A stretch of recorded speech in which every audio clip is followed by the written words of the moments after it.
Chers amis, bonjour. Donc ce Shabbat, parashat Béchalar, la parashat Aman, la parashat Shira, où on va chanter, où on a écouté le chant que vont entonner Moshe Rabbeinu et les Bnei Israël au sein de la mer. Eh bien, le 7e jour de Pessah commémore l'anniversaire de l'histoire racontée dans justement cette paracha, où alors ils étaient sur le point d'être pris par les forces égyptiennes. Et la mer s'est ouverte devant le peuple juif. Cette nation nouvellement née traverse de l'autre côté, s'embarque pour son voyage vers la liberté. Alors, qu'est-ce que nous avons à apprendre dans nos vies aujourd'hui? Puisque la Torah, c'est Sefer Shel Hora'a. C'est un Sefer d'enseignement. Ce n'est pas un livre d'histoire, c'est surtout un livre d'enseignement.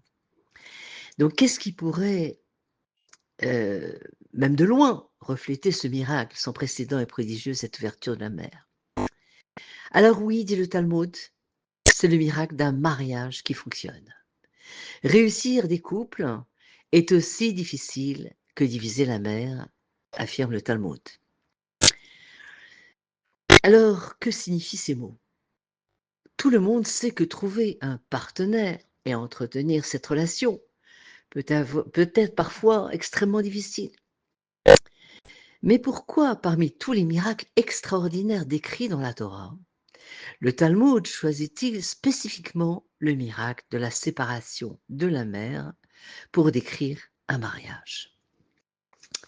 Alors, David Ameller, dans, dans un de ses Télim, exalte et décrit l'exode d'Égypte dans le Télim 114. Et il résume l'événement de la division de la mer en quelques mots. C'est dans le verset Guimel qui dit Ayam Ra'a Vayanos. La mer a vu et s'est enfuie. La Nousse. Alors qu'a-t-elle vu? Demande le Midrash. Elle a vu le cercueil contenant les Hatzamot chez Yosef, les ossements de Yosef, nous disent nos sages. La mère explique que elle a refusé, selon le Midrash, de se séparer pour le peuple juif. Et ce n'est que lorsqu'on lui a montré le cercueil contenant les ossements de Yosef que la mère a accepté et s'est séparée. Alors, la question bien sûr que posent nos sages, pourquoi la vue du cercueil de Yosef a-t-elle poussé la mère à fuir, laissant la place aux Juifs? Donc le Midrash continue et dit, la mère se souvenue de la façon dont Yosef avait fui la femme de son maître qui cherchait à le séduire. Donc la mère a décidé de fuir aussi. Il y a pourtant quelque chose que nous devons comprendre. Le Midrash et le Zohar affirment que la création originelle de la mer était conditionnée à sa division pour le bien du peuple juif lorsqu'il échapperait aux Égyptiens. Plus de 2000 ans plus tard, les sages enseignent que Dieu a clairement indiqué à la mer que si elle n'acceptait pas de changer de nature au moment de l'appel, eh bien, il ne la ferait pas exister. Donc, si tel était le cas, comment la mer a-t-elle rompu son accord initial et refusé de se diviser pour le peuple juif jusqu'à ce qu'elle voie le cercueil de Yosef? Et pourquoi la mère a-t-elle eu besoin d'observer le cercueil de Yosef pour se fendre, alors que, alors que cet acte de se fendre était une vieille coutume gravée dans la pierre au moment de sa création? Une autre question est de savoir pourquoi l'acte juste de Yosef a eu plus d'effet sur la mère que tous les autres actes nobles et moraux accomplis par n'importe quel des Juifs se tenant au bord de la mer.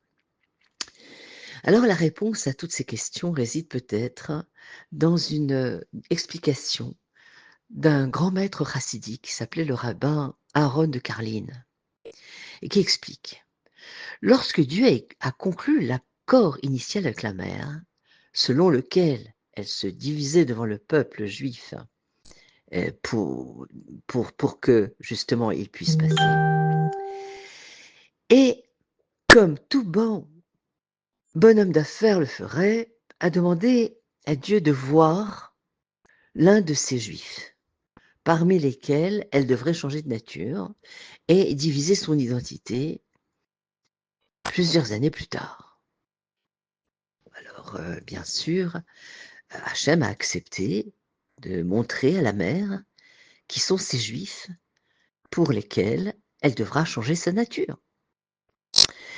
Donc, lorsque la mère a vu les âmes des juifs au paradis, au Gan Éden, elle est venue elle a ressenti une joie extraordinaire, une extase, en observant la grandeur sans pareille, la profondeur indescriptible de telles neshamot, de ces intestins divines qui incarnaient la bonté, la sainteté, la divinité de son Créateur. Alors la mère a déclaré à Dieu, eh bien, si c'est pour ces âmes que je dois me séparer, eh bien, ce sera pour moi un grand honneur, un grand plaisir. Pour ces âmes, je resterai séparée pendant 1000 ans, s'il le faut.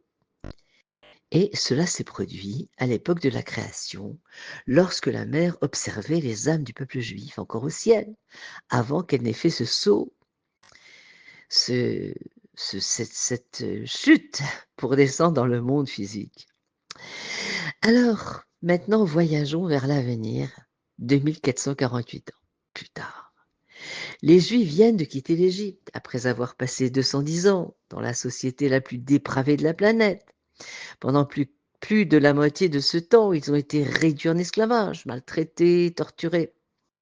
Aujourd'hui, après leur libération, ils sont épuisés, dévastés, brisés. 7 jours après leur exode, ils se retrouvent coincés entre les Égyptiens qui les poursuivent et l'immensité de la mer devant eux. Après toutes les ténèbres et la douleur qu'ils ont vécues au moment où ils pensent que leur heure de liberté est arrivée, ils se retrouvent coincés entre une armée cruelle, prête à les exterminer, et une mer indifférente. À ce moment-là, rapporte la Torah, le peuple juif a été saisi de frayeur et se mit à crier. Ils ont dit à Moshe Rabbeinu, n'y a-t-il pas de tombeau en Égypte pour que tu nous fasses sortir d'Égypte pour mourir dans le désert? Que nous as-tu fait pour nous faire sortir d'Égypte? N'est-ce pas là la parole que nous t'avions adressée en Égypte en disant, laisse-nous servir l'Égypte, car il vaut mieux servir l'Égypte que de mourir dans un désert? Et dans une interprétation très perspicace, le Talmud rapporte que les Juifs de l'époque, horrifiés et effrayés, selon le Midrash, se sont divisés en 4 groupes. Chacun a réclamé un plan d'action différent. On sait que le premier groupe préconisait le suicide, se jeter dans la mer, l'idée d'en finir. Le deuxième voulait se rendre en Égypte, retourner. Le troisième groupe préconisait la guerre, combattre. Tandis qu'un autre groupe, le quatrième, suggérait de commencer à prier. Alors bien sûr, Moshe a rejeté tous ces groupes et il a prononcé la parole que Dieu lui a dite, ce n'est pas le moment de prier. Saou parle aux enfants d'Israël et qu'ils avancent.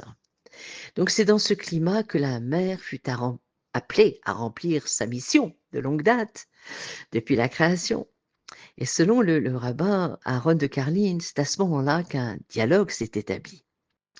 Pourquoi, demanda la mère, devrais-je me séparer? Les Juifs, ils sont enfin arrivés, répondit-il. Il est temps d'accomplir ta promesse. Qui est arrivé? Demanda la mère. Les Juifs. Vous ne les voyez pas juste devant vous? Non, je ne le sais pas, dit la mère. Comment ça, tu ne les vois pas? Regarde, ils sont juste devant toi, ils sont 2 millions. Désolé, mais ce ne sont pas les mêmes personnes que j'ai observées dans le passé. Ce ne sont pas les mêmes âmes que j'ai vues au paradis il y a 2448 ans. Les âmes que j'ai vues alors étaient sans limite dans leur profondeur, splendides dans leur dignité, glorieuses dans leur esprit. Elles constituaient une pure beauté céleste. Ces personnes en face de moi sont grincheuses, frustrées, conflictuelles, remplies de colère, de peur et bien sûr ont une attitude négative. Donc la mère a refusé de se séparer. Malgré l'accord, la mère ne se sépara pas et elle a prétendu avoir été trompée. Les Juifs du ciel n'étaient pas les Juifs de la terre.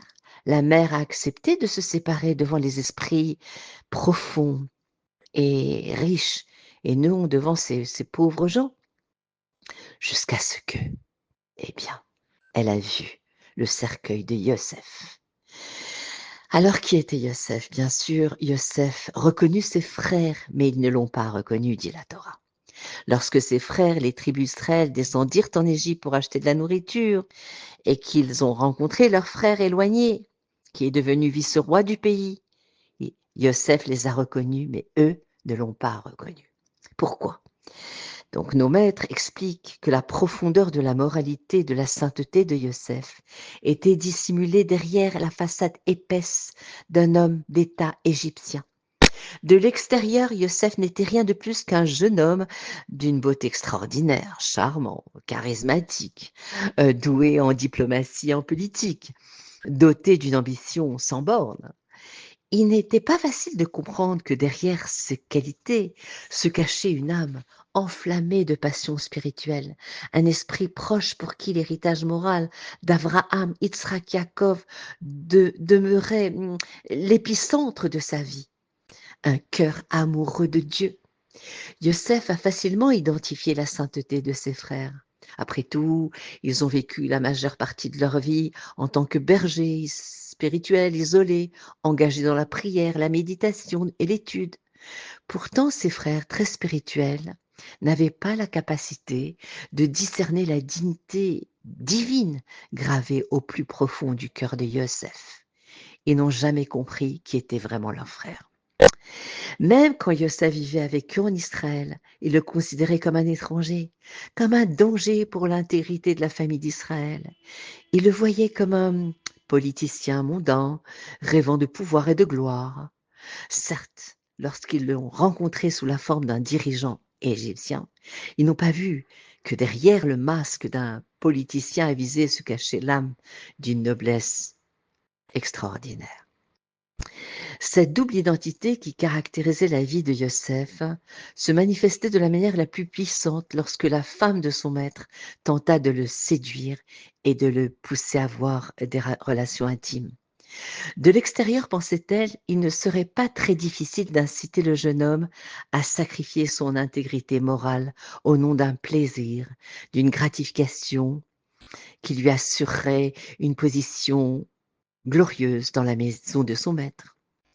Mais quand il a fallu faire face à l'épreuve, Yosef a fait preuve justement d'un courage héroïque en résistant et en s'enfuyant de chez elle. Et grâce à cet acte, il s'est retrouvé en prison pendant 12 ans, à cause de cet acte plutôt, sans aucun espoir naturel d'être un jour libéré de cette prison. Et lorsque la mère s'est souvenue de l'histoire de Yosef, elle a compris qu'elle s'était trompée. Certes, les âmes qu'elle avait rencontrées au ciel étaient bien plus grandes et plus nobles que les humains épuisés qu'elle voyait sur ces rivages. Mais lorsque la mère a observé la vie de Yosef, elle a compris qu'elle ne devait pas limiter sa vision à l'apparence extérieure de l'homme, souvent imparfaite, souvent déformée. Elle devait plonger son regard dans les profondeurs de l'esprit humain pour rencontrer la royauté. D'une certaine manière, le cercueil de Yosef murmurait ce message à la mère. Quand vous regardez un autre être humain, ne faites pas la même erreur que les autres quand ils vous regardent. Certaines personnes simples vous regardent. Alors, chère mère, et pensent qu'il n'y a rien sous votre lit d'eau. Mais qui mieux que vous sait la vérité, que sous votre façade d'eau se cache tout un univers extraordinaire. Olam dit Cassia, un monde caché. Lorsque la mère a rencontré la présence de Yosef, elle a compris son erreur. Elle a saisi la vérité que le grand drame et la beauté de la vie humaine ne résident pas dans notre perfection et notre comportement irréprochable, mais plutôt dans la lutte humaine pour ne pas céder aux forces extérieures, aux forces obscures au désespoir, à la superficialité, et pour rester fidèle à la lumière, à l'espoir et à la profondeur gravée en nous. Alors après avoir réalisé cela, la mer s'est ouverte devant les Juifs. Avant que chacun de nous ne naisse, disent nos sages, on nous a montré au ciel les âmes de nos époux et épouses respectifs. On dit qu'une batte-colle sort et dit un tel avec une telle. Et lorsqu'on a vu l'âme de notre futur mari dans les royaumes spirituels, nous étions en extase. Et, et nous sommes dit, pour un tel mari, je ferai n'importe quoi, je serai là pour lui de la manière la plus profonde possible. Je suis prête à me déchirer pour lui à tout moment, ça veut dire. De même, lorsqu'on a rencontré notre future épouse là-bas, dans le plan sublime, on a été tout simplement époustouflés. Quel cœur sublime, profond. Aurais-je vraiment le privilège de construire un foyer avec cet être humain? Comment pourrais-je jamais montrer suffisamment de gratitude pour la joie d'avoir une relation avec cette femme? Et puis, nous nous sommes dit, 20 ans, 25 ans, 30 ans, 45 ans plus tard, on ressent une attirance pour le conjoint, pour cette âme qui nous a jadis tant bouleversés. Mais nous ne le reconnaissons pas ou ne nous la reconnaissons pas. Lui, tu veux que je le respecte, disent de nombreuses femmes. Mais c'est un homme odieux, égocentrique, qui ne pense qu'à lui. Elle, s'exclament de nombreux hommes. Mais vous attendez que je l'apprécie, je l'honore, mais elle est sans cesse en train de faire des critiques, elle est tout le temps en train de s'énerver pour des choses très, très minimes. Et beaucoup d'entre nous ne parviennent pas à reconnaître dans le visage la personnalité de notre conjoint, ce que nous avons vu autrefois dans son âme. Alors réunir des couples est aussi difficile que fendre la mer, affirme le Talmud. Le mariage est la capacité de reconnaître son véritable conjoint sous les couches de décombres qui peuvent éclipser sa véritable dignité, sa véritable beauté. Donc une bonne relation naît de la compréhension que la vie est un champ de bataille dans lequel nous trébuchons et échouons souvent, et que la beauté et la profondeur de la vie humaine ne consistent pas en un flux continu de lumière et de perfection, mais plutôt en la lumière qui émerge de l'obscurité, en la sérénité qui émerge de la tourmente et en l'harmonie qui naît des conflits. Donc puissions-nous avoir les forces pour construire Binyan Adéhad, pour recevoir la présence d'Akadosh Baruch Hu. Et je vous souhaite Shabbat Shalom ou Mevorach, en sachant que ce Shabbat est le Yudvat, l'Eilula de Rabbi Yosef Yitzhak de Lubavitch, qui a donné sa vie en Russie pour maintenir le judaïsme et le fortifier. Et donc à nous de puiser nos forces dans notre sadikim, dans les exemples qu'il nous a montrés.